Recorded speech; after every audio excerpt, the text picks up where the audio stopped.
crazy. Wow. I love the hustle, Micah Hawley. Welcome in here on Boston Sports Tonight. How could you not be excited? Slowest sports news day of the year? No You know way. why? I'm jealous of all of you. I'm jealous of all three of you. Really? You know why we're not excited? Take it. Why? Because this is what happens all the time in the NBA. Don't take it for granted. Act like you've been there before. Don't take it for granted. Act like you've been there before. But you haven't. Can I introduce everyone? Abby Schmidt, Michael Hawley, Sherrod Blakely, and Chris Forsberg. This is all new. Glad you guys are here. Right? For this breaking news. Yeah. So, like, we were going to put up a graphic with all the picks that Oklahoma City now has, but there's not a screen big enough in the world to run them all. Just an amazing job by Sam Presti accumulating all these assets for guys they really didn't have any plans to build around once. After he was basically forced to jumpstart. Yeah. I mean, like, you could, in a way, I marvel because Russell Westbrook was essentially a negative asset, right? Like, his contract, I thought they would have to almost give up something to make people want to take that on, and to turn around and get all these picks. And I mean, I know Chris Paul, like, I don't know how they'll necessarily move him now, or if, you know, given his Oklahoma City history, whether they'll want to retain him. But I mean, man, that's just crazy. Biggest takeaway if you're a Celtics fan: thank God you are in the East. Well, you're in the East, and more importantly, he's not coming to Miami, because that was a concern when you talk about Westbrook, the fact that you don't have to deal with him 3 or 4 times a year. And if you're the Celtics, you know, this is exactly what, you know, you talk about things just kind of breaking your way with you having absolutely nothing to do with it. The fact that you have a guy like Russell Westbrook, who's staying out west. You got a guy like Kawhi Leonard, who's headed out west. Now, all of a sudden, your chances going into the season were kind of dicey, but the closer we get to the season, the more guys stay out west or leave east and head out west, the better your chances of finding a way to have a much better season than I think a lot of people anticipate. I know I'm going to get some pushback on this, so get ready. I'm not taking it personally. I love you all, so there's nothing you can say right here on this set that's going to make me change my mind. It's not going to make me change my mind. But I think Daryl Morey made a great move here. People are... I think he made a great move by acquiring Westbrook. I've never seen a stock plummet more quickly. 2 years ago, we're all applauding him. Hey, triple-double hasn't been done since Oscar Robertson. This is amazing. Won the MVP. He's done it 2 additional years, and now people talk about everything negative. Yes, there are some negatives to Westbrook. I'm not denying that, including the contract, Forsberg. But I think what stands out to me is Woj was told by his sources he wanted to be with James Harden. This was his preferred destination. And I think there's something that happens when you're 30 years old like Westbrook. He's been to the finals once when he was a kid. He balled out when he was there, but he was a kid when he went to the finals.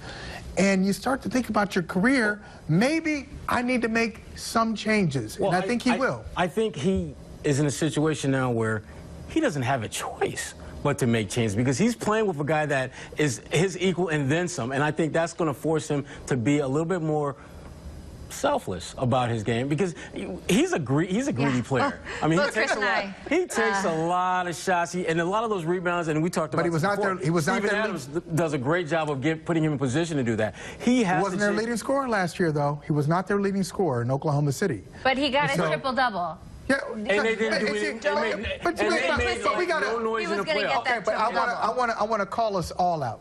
I want to call everybody out, including myself. Why did we celebrate the guy getting a triple-double 2 years ago, winning the MVP, and now you just said it like it's a pejorative? Well, he got that triple-double. Well, you know why, Michael? Why are we hating on it now when we applauded it 2 years ago? Because we appreciate the individual accomplishment. We hate the fact that he hasn't figured out how to be a great individual talent and translate that into wins. His teams, I mean, you're playing with a top-5 candidate in Paul George. You should be able to find a way to win more games than they were able to do. Well, but can't Kevin you say, Durant also isn't that on Paul George? Isn't that on Paul George? And now it seems like it's all Westbrook was the leader of that team. But we're turning around because we criticized KD when he left. Hey, man, you were up on Golden State 3-1. Oh, you left to join Golden State. And so now KD is the victim and Russ was the perpetrator? How'd that work? I don't think anyone's the victim in any of this. Well, okay, but now don't let Kevin Durant off the hook. They had a great team, and I know they were all young. I know, like Harden was 22 when they were all together. And he played and he was conducted himself against the Heat like he was 22. Yeah, he was terrible. South Beach. But they had Harden, Westbrook, Durant all together, and they didn't maximize that moment. No question, and that's Oklahoma City. I can't put that all on Westbrook. I think he has some responsibility, but I'm going to give him a third. But why do you think, what makes you think that Harden and Westbrook together are going to work? Two guys who were 1 and 2 in usage percentage over the last 5 years. Are they letting them use 2 basketballs? Well, I think, one, he's in a good system. I don't know how you feel about Mike D'Antoni. I think a little bit it's a fraud system because it doesn't always get you where you want to go. But the system is give the ball to James Harden. In a regular season. But I will tell you this: the guy who shot 29% last year from three-point range, Russell Westbrook, that number is going to go up. In that system, your numbers will go up. Your numbers will improve.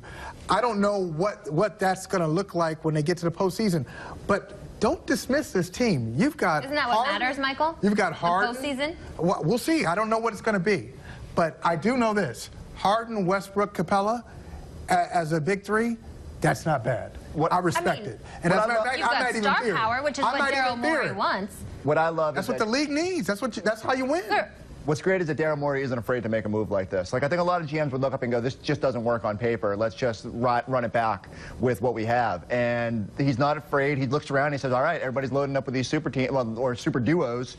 We need to do the same thing. And I think Did you guys do the duo rankings the other day? Where would this rank for you? This duo, Westbrook and Harden, top 3. I mean, that's an amazing duo. I don't know if I have it ahead of Clay. How much are they actually going to play together on the court? A lot. They have to. They have to. I mean, that's your team. They have to. But you got to play them. Got to stagger them as well for each one to get their touches, get their points, for Russ to get his triple-double. The big adjustment for Westbrook is going to be when he was playing with Harden. Harden was not an all-star, and he was shooting like 10 or 11 times a game. Last year, Harden was shot coming off the 25. bench then. Put up 25 shots a game last year, average. Danielle Trotta here with a Chevrolet Sportsnet Central update. Another Celtic free agent has found a new home for next season. Not sure we saw this one coming this season. That'll do it for the Chevrolet Sportsnet Central update. I'm Danielle Trotta, more BST. And as Abby said, we're talking Robbie G right after this quick. I've watched this like 20 times today. I know. I can't stop watching it. Just to make sure I'm hearing it right. though, I'm coming back. He said it, right? He said it. Yeah, I'm coming back. Which means Michael Hawley might be right yet again. No, I want to hear what you guys think. This fresh off his Sporty win for predicting the... Do you think this... It's a big week, and he won an Emmy last month. It's a big time for Michael Hawley. Do you think this is significant, though, Abby? Because I know you were adamant that... No, you were not on the fence. You were like, I was adamant. Nothing. She was on the fence. And you were solidly in the he's coming back. But what do you think, though? I mean, after... I didn't want to believe it. I found it disrespectful that others didn't believe him when he said it. Tom Curran wrote a great article a couple months ago when Rob was like, no, I really mean it. Like, my body, I need to walk away. Yes. And I found it disrespectful that people didn't really buy into what Rob was clearly stating. I needed harder evidence. I needed more evidence than like 2 guys throwing around a football in California. And I think this was it. Like, I didn't want to believe it. I watched it back. Was he joking around? Yes. Perhaps. But I think at the very least, said it. It's not off of his mind. Like, I think that this proves that it's still there. It's thinking about it. Like, maybe the door is not completely shut, I think is what this shows me. I think before, all the evidence pointed to, I just don't want to do this to my body anymore. I am done. But this opens the door. I think the issue is he played football for almost a decade. Yes. And that was his identity. Professional football. He played... Well, pro football for almost a decade. He was Gronk. He really had fun with it. Everybody embraced him nationally. Like, you could hate the Patriots and love Gronk. That's not incongruent because people have done that and still do that. And so now I think I see a guy who's searching a little bit. All right, what is this now? He's also probably getting asked a million times by everybody, especially at the ESPYs. Yeah, it's July, and he doesn't have to be anywhere with the Patriots. Yes. And that's totally foreign to him. And he was joking earlier at that ESPYs event where he said something like, hey, guys, remember me? I know, I'm on Rob the Patriots Gronkowski, account. Number 87. Hey, Sony, do you remember me? Andrews, you remember me, right? He doesn't want to be forgotten. Yeah, Right, concerned that he could just go away. I think he will play, my prediction is probably about 8 games. So if you think it's hard now, 2 weeks from now, training camp starts, how much more incrementally difficult does this get for a player who continues to see his buddies out there get asked about it, and now things are really going to start heating up? But my question is, how realistic is that? I mean, he's been partying all summer from what we can see. Yeah. How do you get your body, how quickly can you actually even get your body back into football shape that you can be the Gronk of old and actually help the Patriots win another Super Bowl? Well, I don't think you can just come in out of nowhere. No, and he won't. You know, Danielle asked about training camp. I think that's the time where he'll convince himself that, yes, I am retired. Because a lot of players don't want to go to training camp. And the Patriots have this every year. Somebody, I guarantee, we'll be talking about it on BST. They'll have signed somebody. I'm just saying that's where he gets the itch. They'll retire. But they'll retire. Yeah. Somebody they have signed will retire in training camp. Happens all the time. So for him, he'll skip training camp. He'll skip the preseason, and he will start working out and get himself ready for the stretch run, November or December. He will play about 6 to 8 games, and he'll play the playoffs. You know what I'm picturing? How Bill Belichick used to text Jimmy Garoppolo. You know those? Yeah. How you doing? How you doing? Just want you to know I'm thinking about you. Does he text? I see that coming. You up? I see that coming for Gronk. You up? In the middle of the night? Yeah, exactly. You up? From Brady. After Ben Watson drops another pass over the middle, yeah. It's just like constant gifts from Brady to Gronk, like of them catching great passes together. Throwing highlights. Yeah. Or he just has, hey, Tom, let's FaceTime Gronk. Come on. Tom. And, and maybe I think that's part of that UCLA thing. In all seriousness, we were saying, oh, I totally believe that. These guys are just playing catch. I think it was an assessment, a self-assessment from Gronk. Okay, where am I? How do I feel? And Brady, who has seen his entire career, okay, this is what you've got. They both work with Alex Guerrero, so you've got, maybe you put that, I don't know if that thing was filmed or not. You put it on film. I'm starting to turn on that UCLA workout. You bring it back to Alex Guerrero. Guerrero talks about the explosiveness, what he needs to do to get himself into shape, gives him a plan. If you're going to skip training camp, well, this is what you need to do to be ready by the fall. I can see that. And not only that. And you don't necessarily need to be the Gronk of old. You don't need to be the Gronk of old to be effective. To not kill He wasn't yourself. nearly 100% when he helped him win a Super Bowl just a few years ago. Under what circumstances, though, is a return most likely? If the Patriots are having a great season, right, and they're like, I don't know. You don't need. Right, like if you're head and shoulders above 500, right? Like they're playing really well. Josh Gordon's back. N'Keal Harry's clicking. The running game's working. Does the phone not ring? Like under what circumstances? Is it only if the Patriots are struggling, I guess, and Brady feels like there's a huge deficit at tight end? I don't think it matters. I think Bill Belichick looks at it and he loves talent. He wants to win. He knows the work ethic of Gronk. Gronk knows the system. Isn't that amazing? All these receivers that have come in under Tom Brady, and some guys, whether they're rookies or veterans from other teams, they talk about, hey, this is such a complex system to learn. Gronk, and people always make fun of, oh, he's just a big guy. He's not all that smart. Yes, he is smart. And not one time has anybody said Gronk didn't understand the system. From his rookie year all the way to the last game of his career. Nobody mentioned his lack of understanding. So that was never a question. Never. Yeah. But you talk about the mental side of it. Danielle, you've been saying all week, Gronk is a people pleaser. And with Tom luring him to UCLA to work out, just kind of planting that little seed, like, this is fun, isn't it? I think he was super manipulative on Brady's part. Exactly. But if it works, I don't think he'll feel bad about doing it. But I wonder that too, like if you are going to poke holes in the Drew Brees, Rob Gronkowski, SB conversation theory, I did think the people pleaser thing. Like if he was like, come on, man, you're coming back. Like does he just for sure. Like yeah, bro, I'm coming back. But he's really not. You know what I mean? Because Rob is so that guy, and I don't know if he need to please? You know what I mean? Does he need to please Drew Brees? He probably got that question all night too. So it's like, is it easy just to be like, yeah, man, I'm coming back. I'm coming back. Or maybe if you really moved on, maybe you're not there. Maybe you're not doing these events. If you want to do something else. Well, he was there with the Hotels.com guy. Like, he had a big sponsorship. That's the other thing, too. People are like, well, where are these big deals? He had one last night. He has a new commercial that he's rolling out. Like, these deals don't just happen, right? So Gronk looks like he's enjoying life out there. Get ready.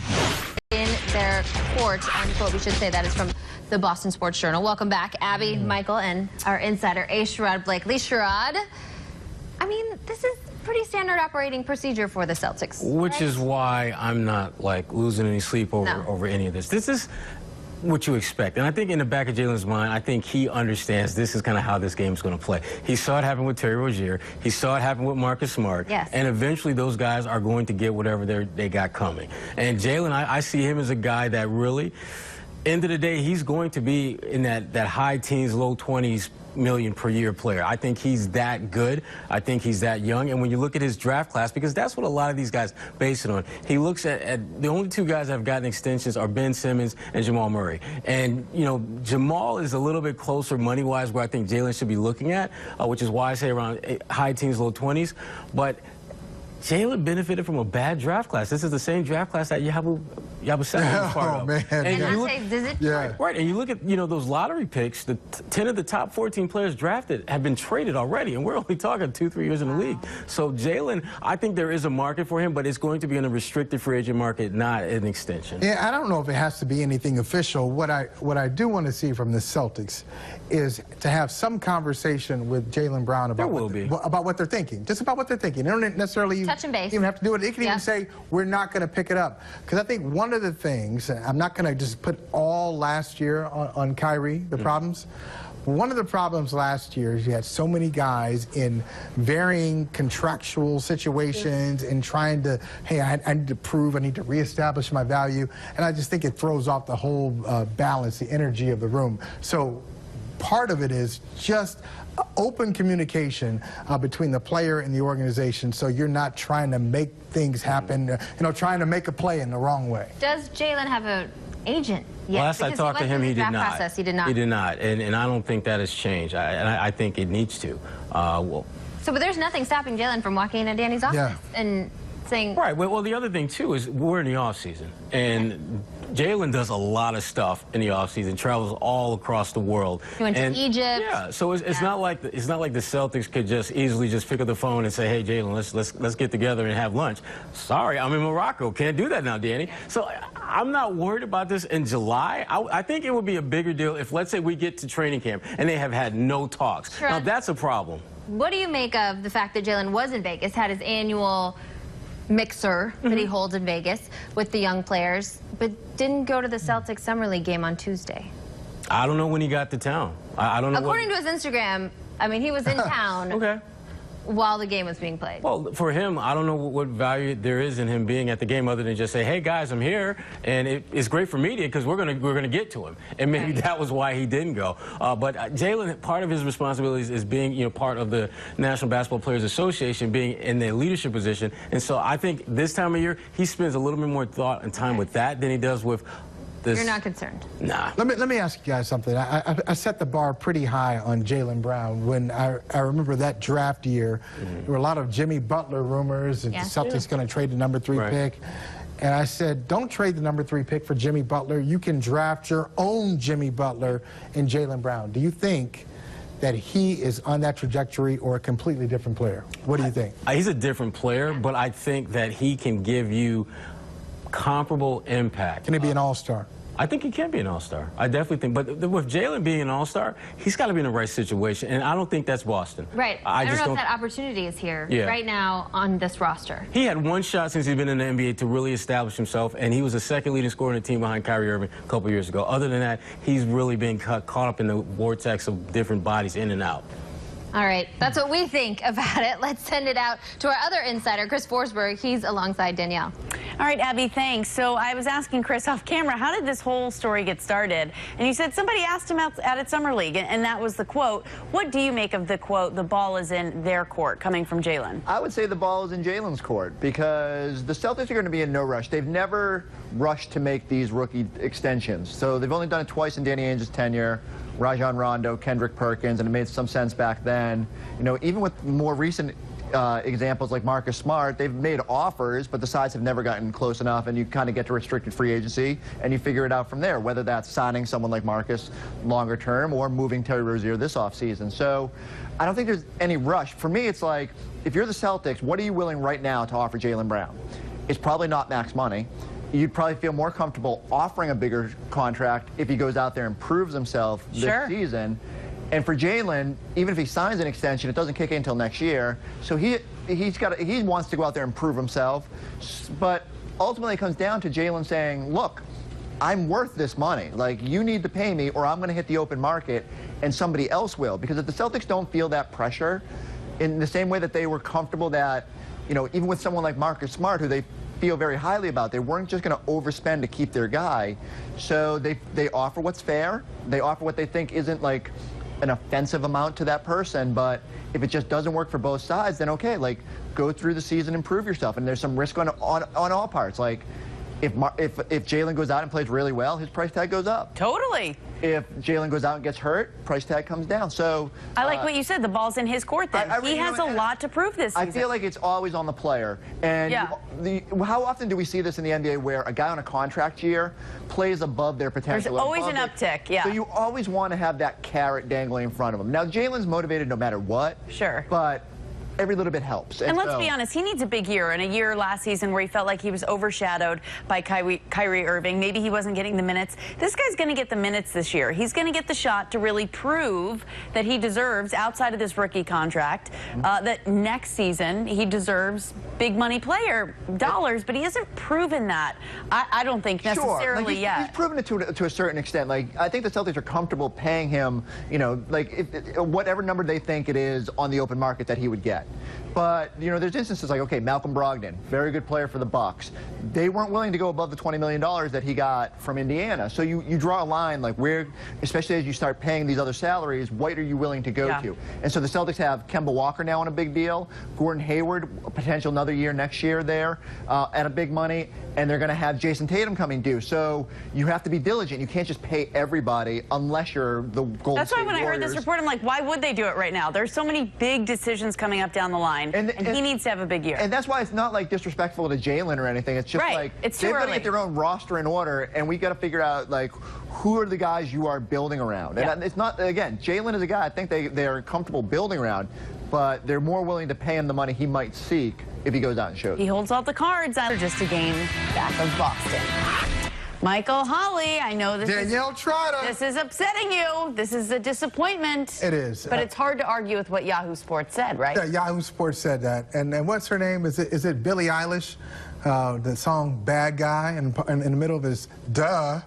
I mean, of course. Are they the most disappointing team in baseball? They won 108 games in the regular season last year. They had the MVP of the league last year.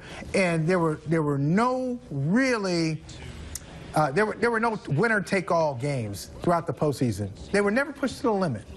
So it would be inaccurate to say they coasted through the postseason, but they dominated. They really did. And so to have that, and just in 2018, come back in 2019 and you show that graphic, and they're out of the playoff race, that's deeply disappointing. It certainly is, but a lot of people have said they're not giving up hope. Giles is one of those. I know you've said they're going to make a turnaround. How deep do you get into the season before you start to say this team is a shell of what they were last season? I'm such a waffler. And we've been waiting on the turn. I know. I'm a waffler on the Red Sox. Well, you want to have hope. And on paper, it's like the Celtics. The talent is there, but it's a team that got out of the gate. They've had one of the worst starts in team history, and they've been unable to overcome that. If I have to make a declaration here on July 11th?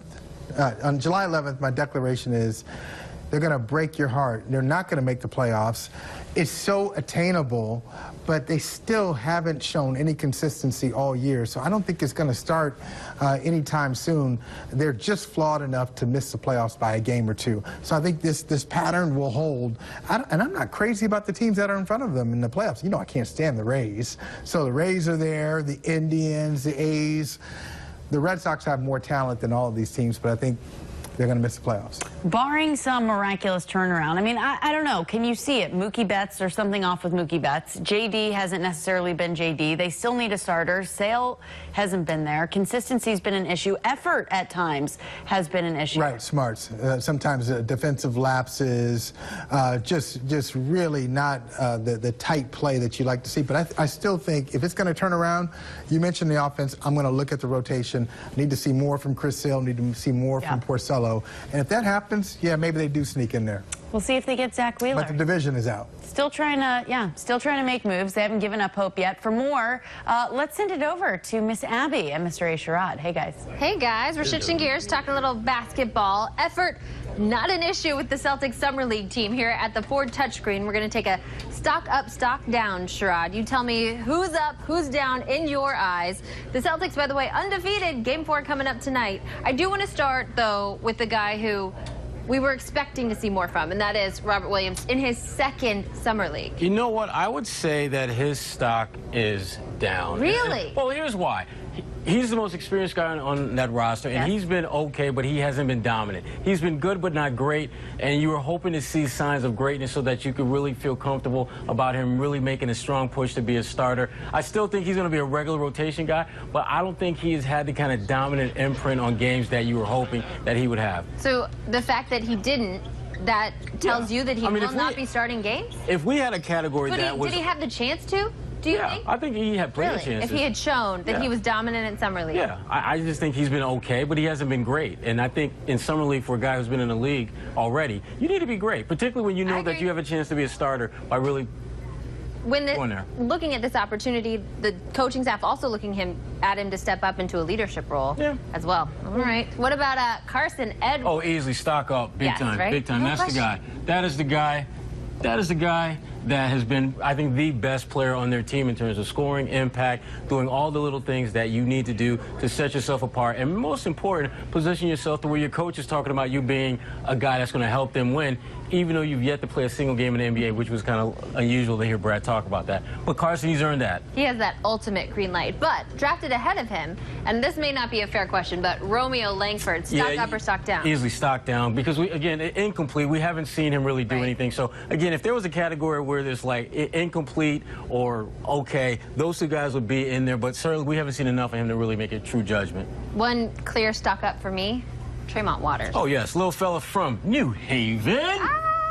He's been getting it done. I love the ball control, the savvy, the defense. If not for him being 5'11", this is a guy that probably would have been a first-round pick or certainly early second-round pick instead of being 51 by the Celtics. Good player. Love to see him in the D-League or the G-League next year. He's going to be fun to watch. And you brought it up the other night. Interesting to see these two being able to play together and how much chemistry there has been, despite the fact they were fighting basically for a job on the 15-man roster. Yeah, well, they figured out how to play off one another. Carson is more of a scorer, Tremont more of a playmaker, facilitator. They work well together in tandem. All right, let's stick with the last draft pick of this year's class, Grant Williams. Stock up. There's no doubt about that. I like it. I mean, he's like a poor man's Al Horford out there as far as his impact is not a statistical thing. It's just an impact thing. One of my favorite players on this group, always has a smile on his face. He is a guy that you're going to see help the Celtics win some games this year. I'm absolutely 100% convinced of that. Al Horford or Draymond Green? I think the poor man's. I think he's closer to Al. I don't think he has the versatility that Draymond has as a defender and ball handler. He really seems more kind of like a poor man's Al Horford. We know Scal loves Grant Williams, thinks he's going to play 20 minutes a night. But the show of Summer League, I saved the best for last. Taco Fall. No question. Stocks up for Taco. When you're 7'6", everything is up for you when you're 7'6". That's not true. You're looking down on everybody. Everyone is looking up to you, though. And he's been a very solid player, does a lot of the things that I think they really wanted to see him do. His ability to run the floor is great. But, again, that lateral quickness going east and west, that's going to be a problem for him. But he's done enough to where if you're the Celtics, you want to take a longer look at him going into this season, whether it's on your team, which I don't think he'd play much. Better G-League seems like a better destination for him. He's earned it. I think he's earned the right to be there. Celtics do have that open. Auto Service, your one-stop shop for all your automotive needs. We have fun categories and strong opinions from Miss Abby Chin and Michael Holly. Guys, we start with biggest departure in Boston. Your nominees are Rob Gronkowski, Kyrie Irving, Al Horford, and Craig Kimbrell. Big names. Holly, kick us off. Who are you going with? Yeah, Danielle, I got to go with Kyrie Irving. Yeah, second-team All-NBA player, your leading scorer. But more than that, that was that stock, Abby. I know you were talking about it last block. That stock that exploded. It just exploded because there was so much invested in Kyrie Irving. He was going to draw free agents to you. You were going to use Kyrie Irving to be the hallmark of your franchise to get you to the next level. And his departure just made you go in a completely different direction. I agree with everything you're saying, but I'm not sure that many people are sad to see him go. So mine is, you guys know where mine is, and that is Al Horford. I think I was okay with it, but his goodbye message, I am still bitter about that from last night. It was not lame. Today on his Instagram feed, bye. He put up a picture of Al in his, Sixers uniform, which I'm just not ready for. I said, let's get it. And then in the very next picture was a throwback Thursday to him holding one of his brand new born children, and that melted my heart. So that's what I want to see. I want that Al, not the Al that just says goodbye on a Twitter post. But if Kyrie had stayed, Al would have stayed. That's why Kyrie is the biggest departure. Okay, let's move on to biggest performance now. Best performance of the year. Your nominees: Tuukka Rask, 2019 playoffs; David Price, 2018 World Series; Nathan Eovaldi, same; and Julian Edelman, Super Bowl 53. Abby, lead us off here. Who gets it? Best performance of the year. This one was tough for me. I love Julian Edelman, but I'm going David Price, shutting down all the haters, including myself. I am not a David Price fan, but the fact that he showed up for the Red Sox on that stage, yes, sir, you do get to hold the trump cards now. Wow, going DP, Holly. Oh, Abby, I like what you're saying there. Redemption song. I hold all the cards. I hold all the cards now. There it is. But think about it. Here's a guy who did let it get to his head, his really sad, pathetic postseason performances over the years, and he stepped up in big moments for the Red Sox. I got to go with David Price. Wow, I did not see that coming. I thought I was being pretty clever there. Go ahead. Okay, now from best to worst, we go the opposite. Best award or Sporty award for biggest disappointment. Your nominees: Bruins top line. Didn't Hags call him the perfection line? And then our boss Kevin Miller said, "How about the imperfection? The imperfection Good line." one, Kevin. The 2018-2019 Celtics AD or Chris Sale. Mike. All right, Danielle and Abby, we have made this point before. We were sitting here this time last year, July 11th, 2018. Abby, I'm going to check your records. I'll bet you made some flights going out to the Bay Area. You thought the Celtics were going to be in the NBA Finals. You had it all ready to go. Hotels booked, yes. And 49-33, second round exit later. And a team, what happened to this team? The whole plan, the whole vision just gets cloudy and goes away. So they are by far the biggest disappointment, not only in 2018-19, but probably the last 10 or 15 years in Boston. Michael, Holly, I still believed in this team through game 1 of that Milwaukee Bucks series. I remember sitting there doing something with Celtics.com saying, I have booked a vacation for the finals. That means the Celtics are going to go there. They looked so good in those few games against Indiana and then that first game against the Bucks. It did it. Ripped my heart out. I agree. I did not see this coming. The Celtics, by far and away, the biggest disappointment of terrible. Still stings, Abby. Still stings. Sporty award for athlete most likely gone by 2020. Your nominees: J.D. Martinez, who said it's likely could opt out; Mookie Betts, we know he's not necessarily thrilled; Torrey Krug; or Jaylen Brown, who could be a big trade piece for Boston down the road. Guys, what do you think? Someone who's gone likely by 2020. After what we just saw yesterday and everyone talking to me about Rafael Devers and Xander Bogaerts, whose deal is already done, I'm going to go Mookie Betts. I hope that's not the case. I love Mookie. I love watching him play. I hope he busts this bump. But I feel like, the Red Sox, I know the money just flows in, but you got to draw the line somewhere. Abby, when votes were cast and shown on Early Edition earlier, Mookie Betts was in the lead. What do you think, Holly? Wow, this is an easy one to cop out on. You really could go all of the above. I'm not going to do that because I respect you too much, Danielle. I'm going to go with J.D. Martinez because that's a position, designated hitter, where you won't necessarily have to keep paying big money there. So I think J.D. Martinez is going to be the one who's going to be out. Good stuff, guys. Well, second, Torrey Krug. Torrey Krug second. Yeah. Can't argue with that. All told, we did the math. I think it's 8 first-round picks total coming to OKC. So the gang's all here. We brought in the big guns, literally. Scal and Kyle Draper. Let's go around the horn. Reaction to the news. Kyle, we'll start with you. No, you know what? I understand the move from a Rockets perspective. Clearly, there was an issue going on between James Harden and Chris Paul, reportedly. They flamed out the last couple of years. But the issue was not Chris Paul. Chris Paul is being made the scapegoat here, I think. The issue is James Harden and Mike D'Antoni's offense. until they fix that offense and so much isolation play, they won't win a title. They won't compete for a championship. I understand you had to make a change. You vowed you were making a change. You know, everybody was on the trade market for the Houston Rockets, but I don't think this fixes all their problems. Why do you think they have to make a change? There's no Golden State Warriors anymore. I agree, but before all the injuries with Golden State, the reports came out that Daryl Morey made everybody available except James Harden. But then the injuries happen. Why not just run it back at that point? Like, I think Westbrook's a better player than Chris Paul. I think Chris Paul has an awful contract, but I think Westbrook's going to be able to live up to his contract.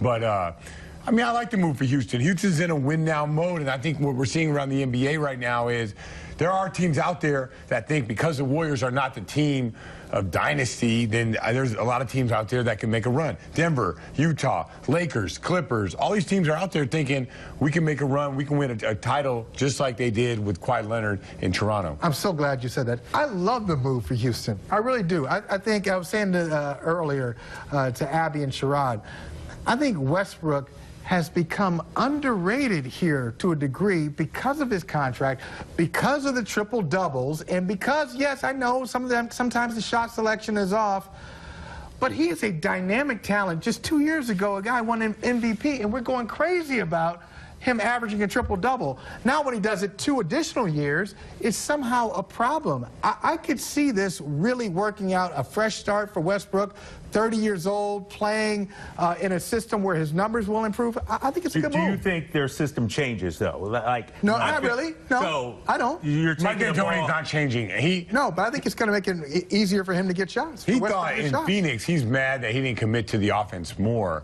He's not changing his offense. But he's not running the same offense as Phoenix. Yes, he is. Yes, he is. You look at Harden's usage and the number of shot attempts. Steve Nash wasn't having that many shot attempts. No, not the same player, Kyle. No, there was a lot of motion in that offense in Phoenix. There's no motion, no movement now. Nah, don't say no. It's not no, Kyle. James Harden gets a switch. The only difference is when Steve Nash got a switch, they would play out of it, play through Amari Stoudemire. When James Harden gets a switch or a big on him, he goes to work. And why wouldn't he go to work? The guy's a dynamic scorer no matter what he gets on him. What do you think about this three, this big three now? If you're going to put Capella in there, but you have Capella, Harden, Westbrook. I think that is a threesome to be feared. What do you think? I like their team. I think their team, they're just, I don't think they're Where does it put them in the West? Third. Behind the Lakers and the Clippers. Yeah, only because in the Lakers, when they make the playoffs, they're going to be the toughest out. I don't care who you're talking about. Like, Clippers will probably be really good. You mentioned Denver will probably have one of the best records in the league, yeah. But if the Lakers are a 6 seed or a 7 seed, that's not an easy out. The only team I would say, oh, they would crush them would be the Golden State Warriors. They don't fear LeBron. The West now is going to go against LeBron in the playoffs, and we all have seen that up close and personal. Those guys haven't. The West is going to be LeBron and the Lakers not going to be easy. I don't the other part love of that Lakers too. though. You know what? In the playoffs, you don't love that team? I don't love that team right now. I think the big two are obvious. Well, we got to see it. It's too early. But look at some of the Kentavious Caldwell-Pope and you're talking about the eighth man. You're bringing up the eighth man. I don't like. You're bringing up the dregs of their team. All right, Drapes. Good line. Who's their fourth man? You could say no. What do you say? DeMarcus No. What do you say? I'll say who's their fourth man? Okay, don't love that. Fifth man. I'll say Rondo. Okay. You don't love it? You don't love it? No, I don't. Rondo been balling the last couple years. Last time Rondo and AD were together, they wiped the floor with Portland. Okay, let's bring it back to the East, because it was reported Westbrook was going to Miami. I thought he was going to Miami too. But apparently his first choice and destination was Houston, so he got what he wanted. And I think the East benefits from it, certainly the Celtics, right? Sure. I mean, you want to have this guy out of the Eastern Conference. The only thing that doesn't benefit is, like, who's good in the Eastern Conference? I know, that's what I'm asking. I know. Like, Kevin Durant's really going to make the All-Star team and not play a game. You think Is that bad? Yeah. You think I'm kidding? No, he might be voted. He's going to get voted on the All-Star team, and he's not going to play a single game. It's crazy. I think Milwaukee and Philly are good, though. I think Philly's really good. Philly's really good. It might put finally. But people are talking about Boston. You said it all last year. Dude, the process is playing out. Why do you think ultimately, does it confirm for you that there was a relationship dynamic that no longer worked in Houston between Chris Paul and James Harden, right? Like there were rumors. I know you don't get into that stuff, but rumors and speculation. He doesn't want to get into the dirt. You know what I mean? I don't believe that matters. I don't believe it. If I was Houston and I was running this year back, the only thing that makes you lose is all-time performances by Curry. Curry had 33 points in the second half. Klay Thompson had 27. You lose to those because those guys are dynamic players. You can make a million excuses. James Harden and Chris Paul are not as good as Steph Curry and Klay Thompson. So right now, those guys, Klay Thompson might not play this year. So everyone has a chance to win. But I'm with you, Michael. Westbrook's being there. You could see with all the picks you had to give up, with Westbrook there, they have a better chance of winning a championship. And I don't hate the OKC has first-round picks for like the next 27 years. It's like crazy. it's crazy what they're stacking up. But they get them from big teams, right? So what do those picks turn into? Well, but those picks are spaced out. Forever. So those teams are good now. But what happens if somebody opts out after, like in the Clippers case? Right. If Kawhi opts out after 2 years, who are the Clippers? True. So they go from being one of the best teams to kind of sinking. And just remember, the reason you want to have those picks is not just necessarily because you're going to draft all those guys and develop. When you're a small market team, you might be able to package 3 or 4 of them together for another disgruntled superstar somewhere else, right? So that's having the picks is important.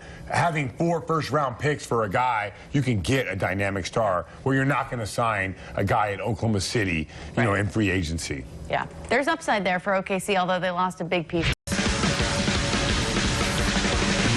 But first, Abby Chin here with the Chevrolet Sportsnet Central update. The Red Sox still in the All-Star break. Get back to action on Friday night. It's a World Series rematch against the Dodgers. Saving that spot for Taco Fall just yet. That's the key. Just yet. I'm Abby Chin. That's your Chevrolet Sportsnet Central update. More BST after a quick timeout. Of Bill Russell. Welcome back here on Boston Sports Tonight. I am Abby Chin. Over in the studio, we have Michael Hawley, Sherrod Blakely, and Chris Forsberg, our 2 insiders. I had to check the screen. I can't see that far. Oh, just the guys you see about 100 nights a year, right? Sherrod and Forsberg. We never leave, actually. All the time. We just sit here. You guys have been here almost 24 hours now. All right, so we're going to play a Bill Russell-inspired game. Based off of his accomplishments, I want you guys to give me some current players who you think could maybe, I don't know, you'll hear the questions. The first one, Bill Russell won 11 NBA championships in his career. So which current NBA player will finish with the most NBA titles? Michael Hawley, kick us off. Okay, so I'm just... I think he's not current. No. Current player. Oh, come on. Everybody's changing the rules on Current player coach. Okay. Why not? Yeah. What does he telepathically give directions? And here's the other thing. Abby, you know what he'll do? Team, I hate him. You know he's not gonna We've seen that already. He's not gonna hesitate to call out his players. Oh, yeah. Who are not living up to the media. standard. And I would like to see how he does. When he thinks, you know, like he thinks he knows how to coach the game. Let's hey, Forsberg, and players going to be asking for a trade like the second, third, fourth day. Okay. That's the prop bet. LeBron, no question. He already coached the Cavaliers to a championship, right? That's right. All right, last one. We know Bill has the statue outside of TD Garden. Which player, and Chris, this could be No, this was the one I wanted to give you. That's why my notes got messed up. There you go. think deserves a statue? Kevin Garnett. I actually like the idea of Kevin Garnett. That's what this franchise is about. It's about championships, and nobody did better than Bill. Well, or maybe they do this. This is a very artistic. This could be like at the ICA. All right, so you have Bill Russell's hands, And the rings. and then you have the rings, and then you have an extra one right there. So you got rings on 10 fingers, then you have one centerpiece ring right there. Guys, I love Bill 11 as rings. much as the next person, but he already has a statue. The question was something. He'll play between 4 and 7 games. See, that sounds high to me. Does that include the playoff games? Oh, you know, get it's to the good. start? That's I know. a I think good we did question. ask. I think we did ask regular season. Yeah, regular season. So 4 to 7. That seems high to me. And I wonder, is it just people thought that he wasn't himself last year and that, okay, he has nothing else to give, or they just want Gronk to enjoy his life? I think that he officially said he's retiring, and they haven't been convinced yet with enough strong facts, cold hard facts, that there hasn't been any They're not clear enough looking for indication. every little crumb of evidence like we are. Right. Yes. Trying But to read into it. I just want to point out, in a court of law, circumstantial evidence It's acceptable. It's acceptable. It says beyond a reasonable doubt. So you can. Isn't that only murder? You can put a lot of things. Well, okay, all right. Well, it's only in a court of law. That's all I know from. This is very unofficial. You can put a little piece of evidence there, a piece of evidence there, and you can connect that string if you want to. If you want. I choose to. 50% of our audience does not. He's going want to play. You will see. You will see 87 again on Rob Gronkowski. And then what if he got hurt? How would you feel? How would I feel? Yeah. I'm not trying to force him to come back. I think he wants to come back. Time to roll it out. Presented by Town Fair Tire. Every brand at the guaranteed lowest price. Nobody beats Town Fair Tire. Nobody. Matt Neely said he would cut off his for a Super Bowl. For a Uno Super Bowl. And I said, and I have no problem saying, no, I wouldn't do that. Would you cut your off for a Super Bowl? Oh, been married 20 years. Yeah, probably. You've got 3. As a player. I guess we'll be married for 20 years one day. Would you, if you won't need it. If you came home holding a bag of ice, and Jen was like, "Oh, honey, what'd you do?" She'd be like, "I thought you already got fixed. I made the ultimate sacrifice. I had to cut my off, honey. We're gonna win a Super Bowl." She'd be like, all right. Or would she be upset? She'd probably be on board. She would be like, "Do you want me to do it? Do you want to do it now?" All right, so Danielle's a newlywed. He said he's married for 20 years, probably. Yeah. I'm a newlywed with 2 kids. I'm not my kid yet. Yeah, what's that? Hey, the Super Bowl is great, not that great. Because there'll be a Super Bowl. Apparently, it's pretty awesome. Hey, Yeah, exactly. I was shocked. there will be a Super Bowl champion next year.